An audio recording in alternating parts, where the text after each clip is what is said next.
নমস্কার বন্ধুরা, মালতীর মিনি কিচেনে স্বাগতম। আজ আপনাদের কাছে নিয়ে এসেছি মুড়ির মোয়া।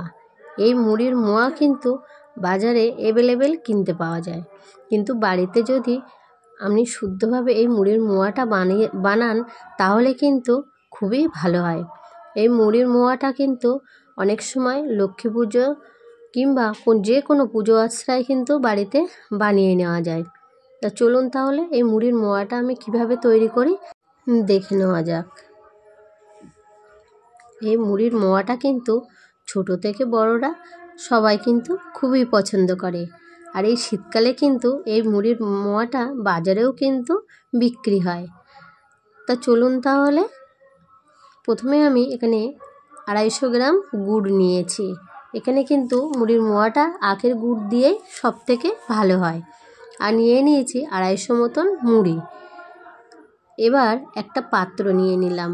পাত্রের মধ্যে আমি বেশ কিছুটা জল দিলাম। খুব বেশি জল দিলে কিন্তু চলবে না, তাহলে কিন্তু গুড়টা জাল দিতে অনেকটাই সময় লেগে যাবে। এখানে আমি গুড়গুলো এই জলের মধ্যে দিয়ে দিলাম। দিয়ে কিন্তু বেশ ভালো করে গুড়টা আমি জাল দিয়ে নেব। গুড়টা বেশ ভালো করে একটু গলিয়ে নিতে হবে। দেখুন, বেশ কিছুক্ষণ পরেই কিন্তু গুড়টা আমার বেশ ভালো করে গলে গেছে। এবার কিন্তু খুন্তি দিয়ে বেশ ভালো করে নাড়তে থাকতে হবে। নাড়া কিন্তু বন্ধ দিলে চলবে না, তাহলে কিন্তু গুড়টা নিচে লেগে পুড়ে যেতে পারে। আর এখানে কিন্তু খুব হাই হিটে আপনারা গুড়টা জাল করতে যাবেন না, তাহলে কিন্তু গুড়টা পুড়ে যাবে। মিডিয়াম টু লো হিটেই কিন্তু এই গুড়টা জাল করতে হবে। দেখুন, গুড়টা বেশ ফুটে উঠেছে এবং বেশ ভালোই কিন্তু বলক উঠে গেছে। এখনও কিন্তু অনেকটাই বাকি এই গুড়টা তৈরি করতে। আর একটু পাত্রে একটু জল নিয়ে নেব, আর এই জলের মধ্যে কিন্তু একটু একটু দিয়ে আমি চেক করে নেব গুড়টা আমার রেডি হয়েছে কিনা। দেখুন, গুড়টা কিন্তু এখনও একটু নরম আছে। পাকটা কিন্তু ভালো না হলে মোয়াটাও কিন্তু এখানে ভালো হবে না। যতটা পাক ভালো হবে মুড়ির মোয়াটা কিন্তু ততটাই সুন্দর হবে। দেখুন, আবার একটু জাল দেওয়ার পরে আবার একটু জলে দিয়ে দিলাম। দেওয়ার পরে দেখবেন গুড়টা যখন এরকম চাপ দিলে এটা ভেঙে যাবে, মনে করবেন গুড়টা আমার রেডি হয়ে গেছে। দেখুন, এখানে আমার গুড়টা কিন্তু রেডি হয়ে গেছে। এবার মুড়িগুলো ঢেলে দিলাম। মুড়িগুলো কিন্তু একসাথে ঢাললে কিন্তু চলবে না, তাহলে কিন্তু কড়াইয়ের মধ্যে নাড়তে অসুবিধা হয়ে যাবে। এখানে আমি অল্প অল্প করে ঢালবো আর নাড়তে থাকবো। দেখুন, আবারও খানিকটা মুড়ি দিয়ে দিলাম। দিয়ে কিন্তু বেশ ভালো করে এবার নেড়ে নিতে হবে, পুরো মুড়িটার মধ্যে যাতে এই গুড়টা লেগে যায়।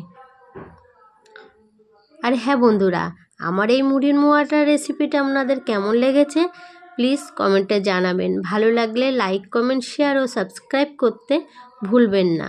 প্লিজ আমার চ্যানেলটা সাবস্ক্রাইব করে দেবেন, আর সাবস্ক্রাইব করে পাশে থাকবেন। পাশে থাকা বেল আইকনটিটা প্রেস করে দেবেন। দেখুন, এখানে কিন্তু আমার মুড়িটা রেডি হয়ে গেছে। এবার আমি হাতে কিন্তু গোল গোল করে পাকিয়ে নেব। এখানে কিন্তু গরম থাকতে থাকতেই কিন্তু এই মুড়ির মোয়াটা পাকাতে হবে, না হলে কিন্তু ঠান্ডা হয়ে গেলে শক্ত হয়ে যাবে, পাক কিন্তু আসবে না। আপনারা যদি হাতে গরম লাগে তাহলে একটু ঘি কিংবা তেল না হলে বাটার লাগিয়ে নিতে পারেন। দেখুন, বেশ গরম গরম থাকতে থাকতেই কিন্তু আমি এগুলো পাকিয়ে নিলাম। অল্প কিছুটা থাকতেই কিন্তু আমার এটা শক্ত হয়ে গেছে। দেখতেই পাচ্ছেন কতটা সুন্দর হয়েছে। দেখুন, এটা কিন্তু আমার কড়ার গায়ে লেগে গেছে, শক্ত হয়ে গেছে। তাহলে আপনারা কি করবেন, কড়াইতে আবারও একটু গরম করে নিতে হবে। কড়াইটা একটু গরম হয়ে গেলে কিন্তু মুড়িটা আবার কড়া থেকে ছেড়ে দেবে, তখন কিন্তু আপনারা বাদবাকিগুলো এরকম পাকিয়ে নিতে পারবেন। তাহলে এখানে কিন্তু আমার মুড়ির মোয়াগুলো সব রেডি হয়ে গেছে। কতটা সুন্দর লাগছে দেখুন, খেতেও কিন্তু খুব সুন্দর লাগবে এবং গরম গরম মুড়ির মোয়া খেতে অসাধারণ লাগবে। আপনারা বাড়িতেই ঝটপট বানিয়ে ফেলুন এই মুড়ির মোয়া, আর বাচ্চাদেরও কিন্তু খুশি করতে পারবেন। দেখুন কত বড় বড় 2 থেকে 250 গ্রাম মুড়ি দিয়ে আমার কতটা মুড়ির মোয়া হয়েছে। আপনারাও কিন্তু বাড়িতে এমনভাবে বানিয়ে নিতে পারেন।